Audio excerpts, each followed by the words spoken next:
ராமாய ராமபத்ராய ராமச்சந்திராய வேதசே ரகுநாதாய நாதாய சீதாயா பதயே நமஹ. ராமன் சீதாபதி. சீதை மகாலட்சுமியினுடைய அவதாரம். சீதாபதியான பெருமான் அவளுடைய திருவாக்குக்காகவும் அவள் செய்யும் அருளுக்காகவுமே அடியார்களை காக்கிறான். நாம் எவ்விடத்தில் ராமர் கோயிலுக்கு சென்னாலும் சீதாராமர்களாகவே பெருமான் காட்சி கொடுக்கிறார்.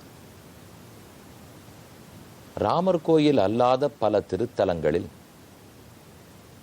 மகாலட்சுமி இல்லாத அல்லது பக்கத்து நாச்சிமார் இல்லாத கர்ப்ப கிரகங்கள் உண்டு.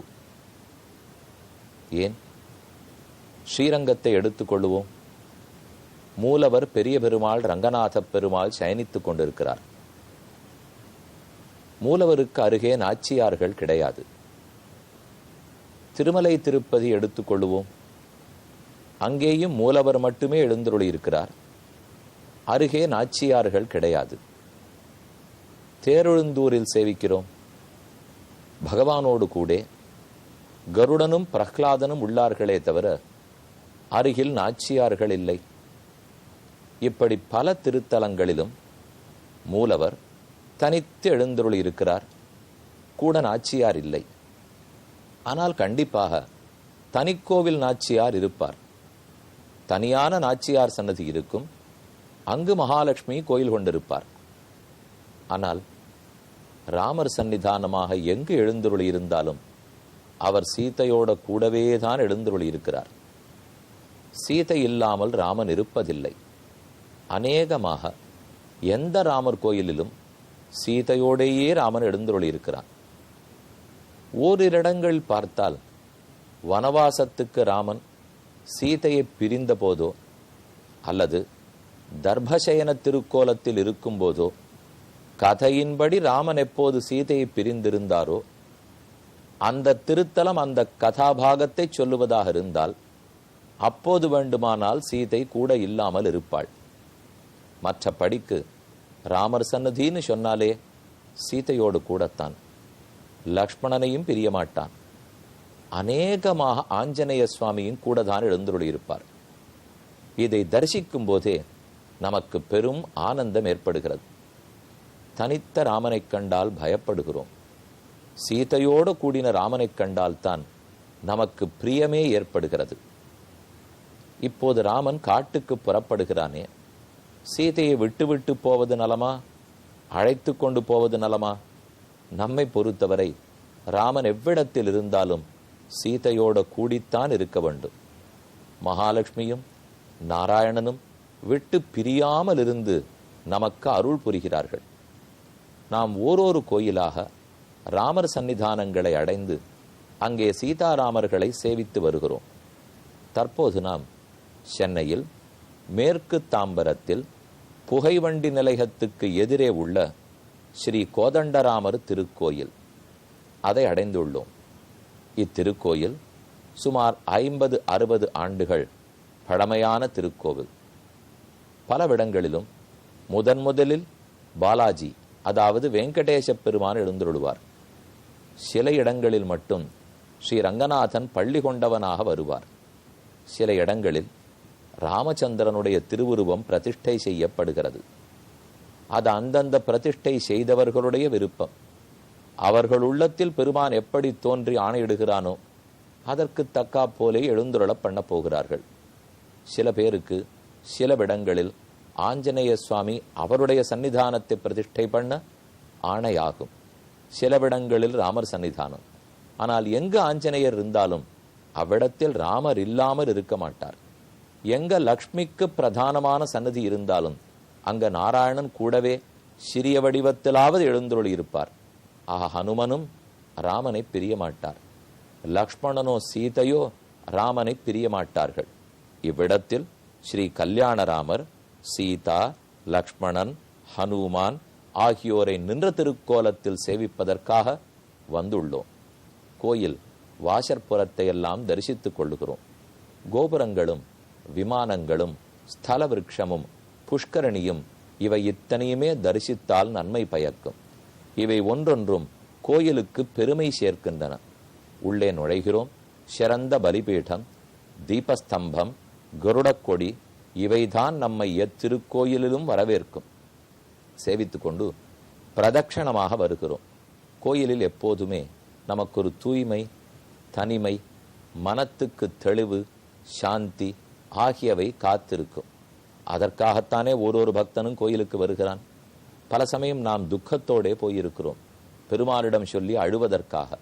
சில சமயத்தில் நன்றி கடனுக்காக போயிருக்கிறோம். பகவான் எத்தனையோ நன்மைகள் செய்தார், அதற்காக போய் அவருக்கு ஒரு நன்றி சொல்ல வேண்டாமா? தந்தைக்கு மகன் நன்றி சொல்லுவதில்லை, தாய்க்கு மகள் நன்றி கூறுவதில்லை. நாமும் பெருமானுக்கு நன்றி கூற வேண்டாம். ஆனால் எதற்கு சொல்ல வேண்டுமானால், நம்மை படைத்து பக்தனாக ஆக்கினானே, அதற்கு யாரும் நன்றியோடு தான் இருக்க வேண்டும். மற்ற பேருக்கு நன்றி நிமிடங்களில் ஒய்ந்து போகும். ஆனால் பெருமானுக்கு செலுத்த வேண்டிய நன்றி ஆண்டாண்டு ஊழிக்காலமாக நிலைத்திருக்கும். மேற்கொண்டு நாம் கல்யாணராமர் கோதண்டராமரை தரிசிப்பதற்கு முன்னால் விட்ட இடத்தில் ராமனை எப்படியாவது நாட்டில் தங்க வைத்து விட வேண்டும் என்று கௌசல்யாதேவி போராடி கொண்டிருக்கிறாள். அவள் யாது கூறினாள்னு பார்ப்போம். கடந்த முறை நாம் சந்தித்த போது அயோத்தியா காண்டத்தின் 22வது சர்க்கத்தில் இருந்தோம். அப்போது ராமன் கௌசல்யக்கு, நீ கூறுவது சரியல்ல தாயே, என் பின்னால் காட்டுக்கு வரக்கூடாது, என்னை நாட்டில் இரு என்றும் நீ வற்புறுத்தக்கூடாது, தந்தையான தயரதனை காத்து கொண்டு நாட்டில் இருப்பாய். நீயும் நானும் பேசி எந்த முடிவையும் எடுத்துவிட முடியாது. தெய்வத்தின் முடிவுதான் இறுதியில் நிலைக்கும். தெய்வம் பிரபலமானது, அதை தாண்டி நம்மால் எதையும் செய்துவிட முடியாது. நானும் நீயுமா போராடி முடிவை மாற்றிவிட முடியும்? தெய்வம் பிரபலமானதாயித்தே, அதை எதிர்த்து நாம் என்ன செய்ய முடியும்? தெய்வத்தின் கையில் இருக்கும் பொம்மைகளைப் போன்றவர்கள் நாம். அவன் ஆட்டுகிறான், ஆட்டி விற்கிறான், நாமோ ஆடிக்கொண்டிருக்கிறோம். அவனே செய்கிறான், செய்விக்கிறான். கர்த்தா காரயிதா சசஹா, அவன்தான் செய்பவனும் அவன்தான் செய்விப்பவனும். நாம் அனைவரும் அவன் கையில் இருக்கும் பொம்மைகள். நாம் ஒருத்தொருத்தரும் அவன் கையில் பிடித்திருக்கும் ஒரு கருவியைப் போலே. அவன் ஆட்டுகிறான், நாம் ஆடிக்கொண்டிருக்கிறோம். ஒருத்தன் வாழ் வீசினால் வாளின் முடிவல்ல அது, வாளை வீசுபவனுடைய முடிவு. ஒருத்தன் வில்லை பிடித்த அம்பெய்தால் அம்பின் முடிவல்ல அது, அம்பை எய்தவனின் முடிவு. அப்படி இருக்க செய்தே நாம் எல்லாம் அம்புகள் போன்றவர்கள், வாழ் போன்றவர்கள். பெருமானோ எய்பவன். அப்ப தெய்வந்தான் பிரபலமானது, அது விட்ட வழிக்கு போவோம். தாயை எதிர்நீச்சல் போட நாம் முயற்சிக்க வேண்டாம் என்று ராமன் தாய்க்கு உரைக்கிறான். இவ்விடத்தில் நம்ம அனைவருக்கும் ஒரு பெருத்த ஐயம் எழும். இது உண்மையாக இருக்குமானால் அப்ப நாம் செய்யும் அனைத்தையும் பெருமான் தானே ஆணையிடுகிறார். நான் நல்லது செய்தாலும் அது அவரால். தெய்வம் பிரபலமானது, அதனுடைய எண்ணத்தை மீறி நாம் நடக்க முடியாது. வலிமைமிக்க தெய்வத்தையா நான் தாண்டிவிட முடியும்? இப்படித்தான் என் வாழ்க்கை என்று தெய்வம் முடிவு செய்து விட்டால் நான் எங்கு திருந்த போகிறேன்? நான் எப்படி வாழ்க்கையை மாற்றிக்கொள்ள முடியும்? ஒரு சூறாவளியில் அடுத்து செல்லுபவன் தானா போராடி வெற்றி கொள்ள முடியும்? ஒரு சுழலிலே ஓடி போபவன் நீச்சலடித்து வெளியே வர முடியாது. புதைகுழியில் கால் சிக்கி கொண்டவன் உதைத்து வெளியே வந்துவிட முடியாது. அவனவன் தன் விதிப்படி போகப் போகிறான். பெருமான் எப்படி தூண்டுகிறானோ அப்படித்தான் செல்லப் போகிறான். இதோ சாட்சி, அதே பெருமான் ராமனாக அவதரித்து கூறுகிறார். ராமன் சொல்லுவதே தெய்வம் பிரபலமானது, நாம் அதை எதிர்க்க முடியாது. நாம் சிறுவர்கள், கையில் இருக்கும் கருவி அது ஆட்டுவிக்கிறது, நாம் ஆடுகிறோம். இது உண்மையாக இருக்குமானால் நாம் செய்யும் ஓரொரு தவறும் பெருமான் தான் தூண்டுகிறானா? நமக்கேற்படும் கஷ்டங்களை எல்லாம் பகவான் தான் கொடுக்கிறானா? நான் தீய வழியில் நடந்தால் அதற்கும் அவன்தான் காரணமா? அனைவரும் அவன் ஆட்டுவிக்கத்தான் ஆடுகிறார்கள் என்றால், ஒரு தீவிரவாதி ஆரையோ கொல்லுகிறார், ஒரு பொய் சொல்லுபவன் பொய் சொல்லி குடும்பத்தை ஏமாற்றுகிறான், ஒரு ஸ்திரீலோலன் மனைவியே ஏமாற்றுகிறான், ஆரோ ஒருத்தன் கொள்ளைக்காரன் நல்ல காரியத்துக்காக வைக்கப்பட்டிருந்த பணத்தையோ நாளை கல்யாணமானால் தாலி கொடியையோ திருடிக் கொண்டு போகிறான். இவர்கள் செய்யும் இந்த தீய செயல்கள் அனைத்தும் அப்ப பெருமான் தான் தூண்டுகிறாரா? தெய்வம் பிரபலமானது, அது ஆட்டத்தான் நாம் ஆடுகிறோம்னு சொல்வது உண்மையாக இருக்குமானால் இது அத்தனையும் உண்மை என்று ஏற்றுக்கொள்ள வேண்டி வருமே. உங்கள் மனத்துக்கோ என் மனத்துக்கோ இது உண்மை என்று படுகிறதா?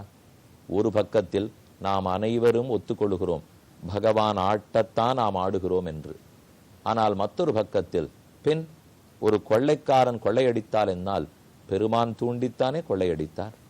ஒருத்தன் கொலை செய்கிறான் என்றால் பகவான் தூண்டித்தானே கொலை செய்கிறார். இதுதானே நீங்கள் சொன்னதிலிருந்து புரிகிறது. இந்த சந்தேகமும் நமக்கு நியாயமாகத்தான் படுகிறது. ஒரு புறத்தில் அவர் தூண்டுகிறார்ங்கிறதும் புரியாது, நானாக செய்துவிட முடியாது. மற்றொரு புறத்தில் நாம் குற்றம் புரிந்தாலும் அவர்தான் தூண்டுகிறாரானா ஆமென்னும் சொல்ல தோணுகிறது. அதெப்படி பெருமான் போய் தீய காரியத்தை தூண்டி விடுவரா? இருக்காது என்றும் நம் மனம் கூறுகிறது. ஆக ஒரு பக்தனுடைய மனம் இதற்கும் அதற்கும் இடையில் தடைப்பட்டு தத்தளிக்கிறது. நமக்கே கூட அனைத்தையும் அவரே நடத்திவிட்டால் நன்றாகத்தான் இருக்கும், என் பொறுப்பில்லையே என்றும் தோணுகிறது. மற்றொரு புறத்தில் பொறுப்பை விட்டு கொடுக்கவும் மனம் இல்லை. எந்த ஒரு ஜீவன்தான் தனக்குன்னு இருக்கிற சுவாதந்திரியம், செருக்கு, உரிமை இவற்றை விடுத்து பெருமான் திருவடிகளை பற்றுவனா?